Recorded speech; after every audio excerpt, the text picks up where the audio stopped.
অনেক মাস থেকে মায়াপুর যাব করছিলাম, কিছুতেই না হচ্ছিল না।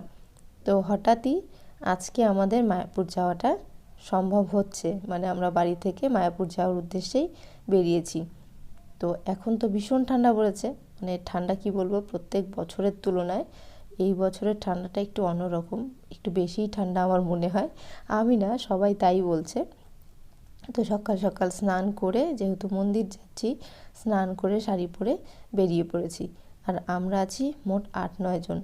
আমরা 5 বোন, দিদির 2 মেয়ে, মা, আমার জায়ের মেয়ে, আমরা সবাই মিলেই চলে এসেছি সকালবেলা কাঁপতে কাঁপতে গাড়ি করে।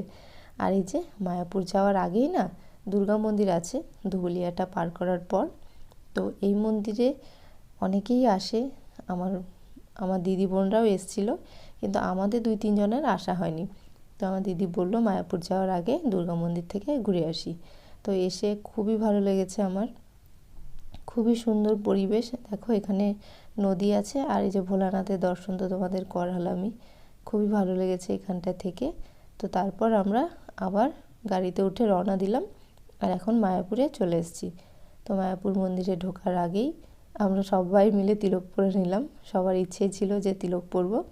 আর এই দেখো নতুন যে মন্দিরটা হচ্ছে, এখনও পুরোপুরি কমপ্লিট হয়নি। তো এটা শুনেছি 2024-এই ওপেন হবে, মানে ভেতরে যাওয়া যাবে, কিন্তু এখনও কমপ্লিট হয়নি। তো আমরা এখন যাচ্ছি গদা ভবনের দিকে, মানে প্রসাদ গ্রহণ করতে। তো গদা ভবন থেকে আমরা এই যে কুপন নিয়ে নিয়েছি, 80 টাকা করে নিয়েছে, আর ছোটদের জন্য অর্ধেক দাম নিল। তো লম্বা লাইন, বিশাল বড় লাইন দেখে ভয় পেয়ে গেছিলাম যে লাইন কখন ফুরাবে, কিন্তু না, দেখছি খুব তাড়াতাড়ি লাইনটা ফুরিয়ে গেছে, মানে খুব তাড়াতাড়ি শেষ হয়ে গেছে লাইনটা।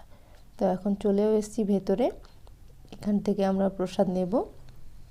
আমি প্রথমবার গদা ভবন থেকে প্রসাদ খাচ্ছি, আর আমার 2 দিদি আগে খেয়েছিল। তো ওরা বলল যে আগে নাকি আরও ভালোভাবে খাবার দিত, বেশি পরিমাণে খাবার থাকতো, মানে অনেক ধরনের রান্নাবান্না থাকতো। তো এইবার ছিল ডাল, রুটি, একটা সবজি ফুলকপির, আর ছিল চানা মশলা দিয়ে পনিরের তরকারি, আর ছিল পায়েস। তো এখান থেকে নিয়ে যেতে হচ্ছে, বসার জায়গা আছে, বসে খাওয়া যাবে, টেবিলেরও ব্যবস্থা ছিল, টেবিল চেয়ারের। তো আমরা মেঝেতে বসেই খেয়েছিলাম। আর আগে নাকি বলল যে খাবার এমনি দেয়া হতো, মানে সবাই বসতো তারপর পরপর খাবার দেওয়া হতো, কিন্তু এখন যার খাবারটা তাকে নিয়ে নিতে হচ্ছে। তো খাবার পর আবার আরেকটা সাইডে দিচ্ছিল, যাদের লাগবে নিতে পারবে। আর এখন হচ্ছে বিকেল, এরপরে আমরা মন্দিরে ঢুকবো, সন্ধ্যা আরতি দেখবো, তারপর বাড়িতে যাব। তো তোমাদের ভালো লাগলে লাইক কমেন্ট শেয়ার করো, আর চ্যানেলটা সাবস্ক্রাইব করো।